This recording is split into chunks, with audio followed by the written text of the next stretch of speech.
Hello. If you're just tuning in, you are watching Spotlight on Education, and I'm your host, Tina Duckett. Spotlight on Education is a program brought to you by the Troup County School System in partnership with LGTV 19, and we're bringing you school system news, our accomplishments, our teachers, our students, our operations, and you're going to learn so much about what's happening, again, in the Troup County School System. Today with me is Dr. Lorraine Jackson, and she is the principal at Berta Weathersbee Elementary School. Welcome. Welcome. Thank you, Ms. Duckett, for that warm welcome. We are so glad to have you here with us today. And it's great to be here today. And we're so excited. We know that our viewers will learn so much about what's happening at Berta Weathersbee. So I'm excited that you're here. Thank you. And before we get into the informational piece about the school, I'd just like for you to share with our viewers a little bit about yourself and as it relates to education. How long have you been an educator? Okay.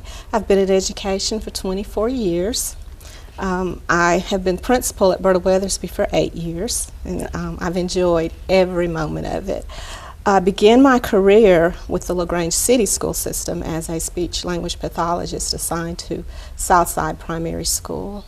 Okay, and tell us a little bit about that when you started your career in Troup County School System as a speech pathologist. I served as a speech pathologist for several years, and then I became itinerant, and I served several schools in the Troup County School System. A vast array of all of the schools, and then I became lead speech-language pathologist, where I actually worked directly with the director of special education and had contact with all of the speech-language pathologists throughout the school system.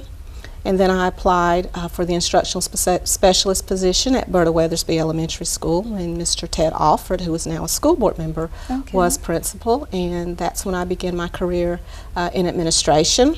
Well, after being lead speech-language pathologist, and then as instructional specialist at Berta Weathersbee Elementary School, and then just evolved into the role of principal after Mr. Alford retired. Okay, and 24 years in education is a long time by any measure. But it doesn't seem like it's been a long time. That's good. And at the elementary level, have you always been an administrator at the elementary level? Yes. Okay, so you have mastered that pretty much, I guess, in 24 years. And how long as an administrator again? 8 years as a principal, 7 years as an instructional specialist. Okay. And I'm not quite sure about the lead speech-language pathologist But position. Still about 15 years in administration. Yes. So you've seen quite a few changes. Yes, I have. Okay. Well, who serves as your current instructional specialist? And that would be sort of like in my day an assistant principal? Yes, Kelly Hubbard. Okay. And then how many children are enrolled in the school? Currently we house 375 students, and it fluctuates. We've had as high as many as 390 at one point, and then a few years ago we had as many as 450, but currently we have 375. Okay, and I had the privilege of visiting your school, and it's always such a warm and inviting place for children and parents to come in, and even partners. Could you describe your school's culture as part of the team there? What is it that you hope to accomplish as the culture when someone comes into your school? Well, foremost of all, we want everyone to feel welcome when they enter into the doors of Berta Weathersbee School. But I think our first belief statement of the Troup County School System sums up our school's culture, that students are the primary focus for all of our decisions in the school. So we would like our culture to be child-friendly, so we strive for it to be child-friendly. When you enter the building, that you feel welcome, that the staff promotes a risk-free learning environment. When you walk in, you'll see pictures of the students, posters of the students engaged in learning, engaged in fun activities that promote learning. Students greet each other in a friendly manner. Staff as well greet students and colleagues alike in a friendly manner. And what are some of the goals that you and your teachers hope to achieve this particular school year? We would like to transition successfully into the delivery of the new Common Core Georgia Performance Standards. As you know, we've gone to the national standards. We want to continue to develop new and innovative strategies as we deliver the new curriculum to our students, instructional curriculum.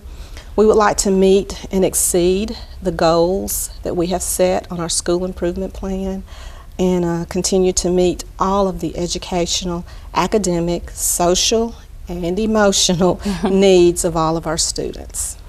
And there are so many great programs and opportunities for children in the Troup County School System, and we know that that is true at every level. At Berta Weathersbee, what is it that you are most proud of as the administrator and the lead person of that school? We're proud of the preparation that we are providing for our children, because our focus is the whole child, academics, but social and emotionally as well.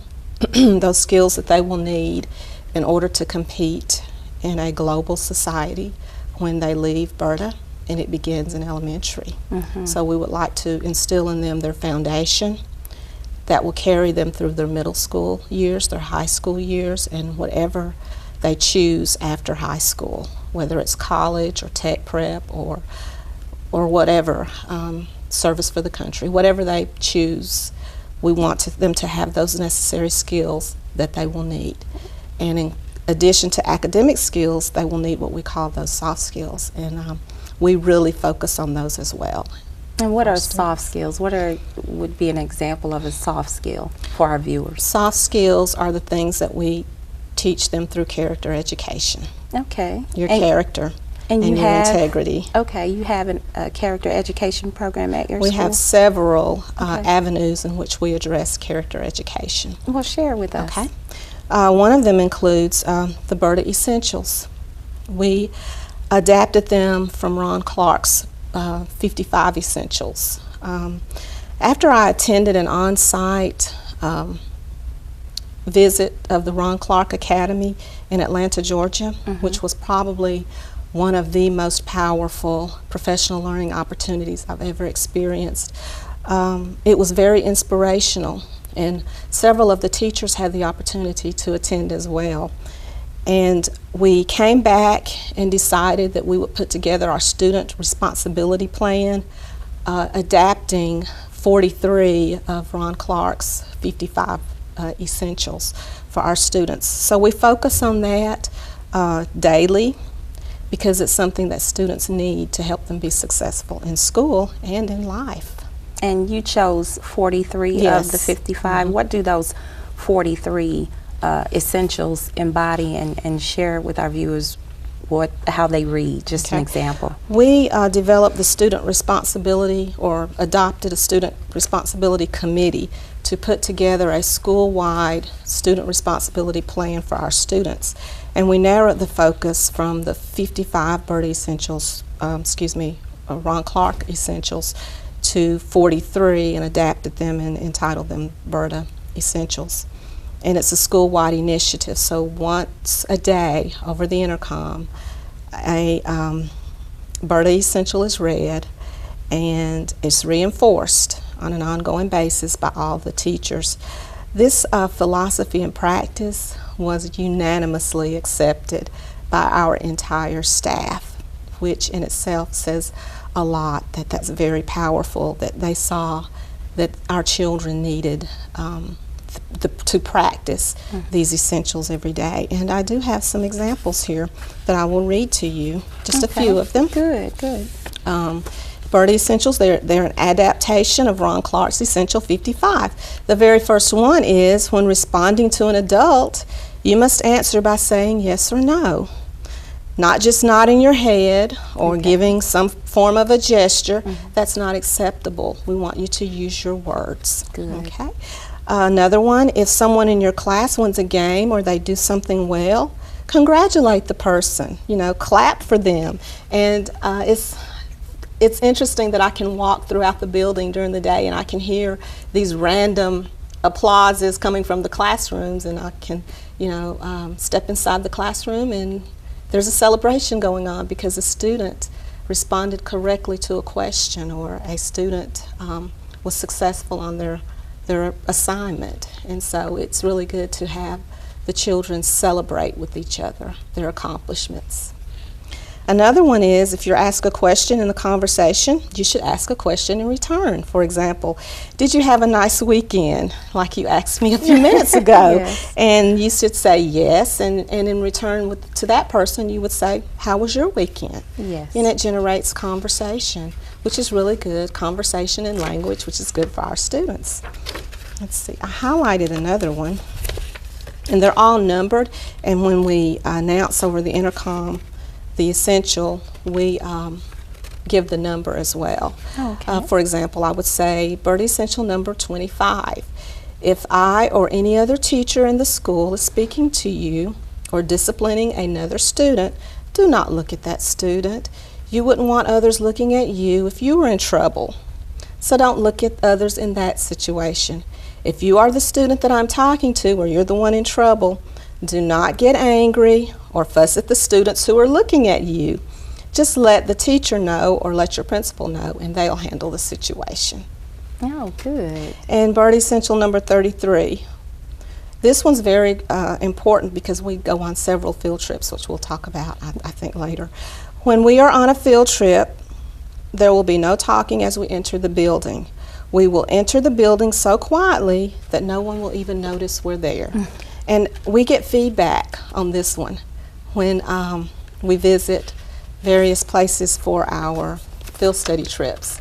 We actually get individuals who are at that particular place to comment how well behaved and how quiet our students entered the building. So these essentials are working. Yes, they are. And as a response to that is, at the end of the day, when we're doing the afternoon announcements, I let the entire school know how well we were represented with whichever grade level attended the field trip. Good, good. Okay. So it's acknowledging their attention to the essentials. Yes, it is. Yeah, and their engagement. Yes. That's great. And another one is, if a child in the school is bothering you, let me or your teacher know. Do not take matters into your own hands, because you may end up in trouble for this. And that's number 39. Number 40 is one of my favorite ones. Be positive and have fun. Some things just aren't worth getting upset over. This is true. That's an adult lesson. Yes, isn't it? and then finally, number 41, accept that you are going to make mistakes. Learn from them and move on. Very good, very good. And I had the privilege of attending that Ron Clark's Academy as well, and seeing how those teachers and his faculty engages with students, and the different methods that they employ and strategies to keep students just excited about learning. Yes. And you mentioned that this was a professional learning opportunity. How was this funded? It's my understanding that it was funded through the Callaway Foundation. Okay, so And we appreciate that yes, partnership. well worth The investment. investment, I would agree. especially at Berta Weathersbee. Well, great. Yes. Thank you for sharing about your Sure. character ed. Okay. Was there more on the character education? Yes. This year we have implemented or continue to implement random acts of kindness. Okay, so what is a random act of kindness? It kind of reminds me of the movie Pay It Forward. I don't know if you've seen that, but it's where all these great deeds occur, and then as they occur in your life, you share that with others. You do something kind for someone else. Is that the premise? It parallels that exactly. Okay, so give us some examples. Random Acts is another school-wide initiative that when staff members observe a random act of kindness, it's recorded on a slip of paper. Doesn't take very long. We read it over the intercom, and then it serves as a motivator for the students. Even though we want to emphasize that just because you do something nice for someone doesn't mean that you automatically should get a reward or an award or something in return, a thank you will suffice. And sometimes you may not even get a thank you, but it's just the thought that you did something kind for someone at the spur of the moment or randomly. But what it entails is that once the student does the random act and it's recorded, read over the intercom, they earn a star for their grade level. And the star is placed on a seasonal visual that we have displayed in the hallway. For example, last month we had 6 leaves, a leaf for each grade level, 6 giant leaves. And each time those random acts occur, our counselor, Ms. Sosby, will place that star on that leaf that represents that grade level. For example, this month we have pumpkins. In January, I think we'll have snowmen. February, hearts. So you kind of get how we do that. And every 2 weeks, the grade level with the most stars will earn a recognition and a prize from their principal. Oh, good. And what are some of those prizes? What have they been in the past? Just something as simple as a treat, or Pencils, maybe an extra PE, or good. a extra hour of computer time. But just to acknowledge that, as a group, collectively, you've pulled together and you've done some nice things for the other students in our school. And that's really important because it teaches teamwork. Mm-hmm. And yes. We know that, research says that children, when they're born, they're focused on themselves. Even a baby, it's all about them. And so teaching children to care about one another and the society in which they live is vitally important. Right. And the impact has been positive. Yes. As a result, it has increased the awareness among our students and our staff about promoting our character egg traits of kindness and less selfishness. And I can give you a couple of examples. When students see staff members carrying multiple items or bags, which we do every morning, of course, they will offer to help. I've observed our little boys now holding and opening doors for our girls, and their teachers as well. And this one was really powerful to me. In the past, when a tray was dropped in the cafeteria, the response from the students usually was laughter. And laughing right. at the person. Now the response is they get up and they go to help clean up the spilled food or drink. Good. To help that student. So it seems to be automatic now, instead of, I'm going to do this so I can get a treat or an award. It seems to be just automatic, and so the reward now, which was our goal, is to be intrinsic instead of tangible and extrinsic. Good. Now, schools are institutions of learning. We all know that. I'm sure you have academic highlights that you'd like to share with our viewers as well. Yes, we do. I know that Berta has really bright students who they appreciate being at school. I see how the teachers engage with them, and I know that pays off in your reading programs. I've seen pictures of you wearing your Dr. Seuss hat during that time when when we're focusing on reading and writing. Yes. What are, again, some of those academic highlights that you would want our viewers to know that are taking place at Berta? Well, each year as we plan to do our school improvement plan, we sit down and we look at our needs assessment, and then we look at the results from the previous year's spring's and summer's test scores. And based on that, we sit down and we develop an action plan and strategies to support the goals that we have set for the upcoming school year. But we are classified and meet criteria as a high poverty school. However, we still have high expectations for all of our students. Yes. And that is paying off. I'm just going to highlight one of our grade levels. Over the past 3 years or more, our 5th grade students have yielded a 91% average passing rate on the CRCT in the area of English language arts. Good. I know you're proud. Yes, I know we your are. faculty. The 90th percentile. That yes. is absolutely Yes. amazing. It That's is great. amazing. That's it is great. amazing. We attribute that to all of the hard work, of course, that the students put in, but the planning piece that goes in the cooperative planning with the teacher involving the speech-language pathologist who helps with vocabulary, the media specialist who conferences with the students, and we set individual reading goals for each child in every grade level, not just fifth. But the conferencing is a big piece, individual conferencing, because the children are provided feedback on their weaknesses and their strengths, what they need to continue doing and what they need to do a better job with. Lots of practice is provided for them for the writing piece, which goes hand in hand with the English language arts. And our PTO awards prizes as well to those students who reach and then meet their reading goals. And to monitor them, we of course have other formative assessments that we do, like their benchmark testing, and we develop action plans and look at those questions from our benchmark test, and we find ways to address the weaknesses and create ways to challenge the students who are doing well and who continue to meet their goals. And by setting individual goals, the students are competing against themselves and not each other. Right. Last year, we circulated approximately 3,500 books per month through our media center.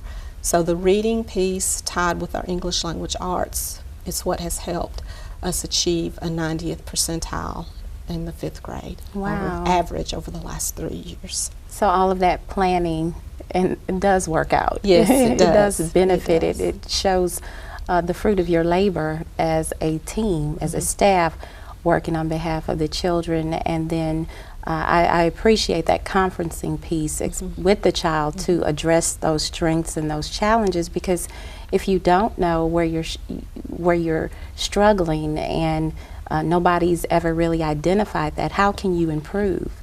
So that's a key point that you all seem to have addressed in your planning, is to take that back to the student and feed them with the information they need to become successful, and then undergird them and surround them with a support system that will continue to enable them to succeed. Yes. So you mentioned earlier about field studies, and we know that what we used to call as field trips, they've taken a different turn, experiential learning, field studies, all of these new terms. Right. But what is the essence of a field study? The essence of a field study is an experience off campus that supports the Common Core, Georgia Performance Standards. It has to be standards-based, that provides the students an opportunity to actually do hands-on, to see real life for real. You know, it's one thing to read it in a textbook or to see it on a video, but to actually be on site and be able to experience it hands-on, it brings on a whole total new meaning for some of our students. And that's one of the ways we as human beings learn is by doing. Right. Most of us learn by doing. Is that not true? I think so. And so how are your field studies funded? Our field studies are funded through grants from one of our business partners. Every student at Berta Weathersbee is afforded an opportunity to go on a field study trip. Every student, at least one, in addition to the ones that are provided by the district. The district provides a few, but we go beyond that based on the grant money received from one of our business partners. The students are allowed an opportunity to be in another setting, extend beyond the classroom, and support the standards, what they've already, read about or watched on a video. And it's something that another opportunity that they probably would not have been afforded. And the research shows that field studies broaden experiences for students, and that they are a powerful learning vehicle for students as well as adults, as you said earlier. And one example of one of the most enjoyed field studies is we have a group of students who have an overnight trip to Jekyll Island. Actually, it's a 2-night stay. And it's supported by the standards, but they actually have the opportunity to get into the ocean, experience ocean life, and study about sea life. And it's very powerful because it's a lifelong experience is something that they will always remember. And it can also inform them as far as different career choices. Yes. That are available, because sometimes if we don't know that they exist, how can we take interest? Yes. Even though these field studies are there, I think this opens a door for that exploration to occur. So, Dr. Jackson, believe it or not, our time has run out. It has run out. I have so enjoyed you being here and learning so much about Berta Weathersbee. Are there any activities or events taking place that you'd like to share with our viewers as we close the program? Yes, lastly, I would like to let you know that we have Red Ribbon Week coming up, and our theme is Choose a Career, Not Drugs. We incorporate career awareness with drug awareness for the week of October the 23rd through the 31st. And the highlight, each day there's a theme for our students, but the highlight is on that Thursday, where we have the City of LaGrange come and we block off the entire street in front of Berta Weathersbee, and they bring vehicles from their various jobs. We have the bucket truck that the gentlemen use when they go up and they cut the limbs from the really tall trees, or they work on the utilities. We have a K-9 unit that comes, and we have a detective who comes and brings his vehicle and his all of the equipment he uses when he's on the job. I know that we have a veterinarian who travels, that she comes and brings her vehicle. We also used to have the vehicle where they have the sewer. They can look down into the sewer with the camera, which is the children's favorite. That comes, and we have a state trooper who brings his vehicle, and it's just the street is just filled with different vehicles. The fire truck, I mean, just amazing. The paramedics, I think when you're brought an ambulance, and the children come out class by class, and they just rotate from vehicle to vehicle, and the person or people who are responsible for bringing that particular vehicle give them a synopsis of their job and their responsibilities and how you can become a paramedic or a state trooper and what all it entails. And so we want them to choose a career and not drugs. All right. Well, thank you again for joining us today, and thank you for tuning in to Spotlight on Education. And again, this is your opportunity to learn more about Troup County School System, and we thank you, LGTV 19, for partnering with us. Until next time, have a great day.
Troup County Schools invite you to be there.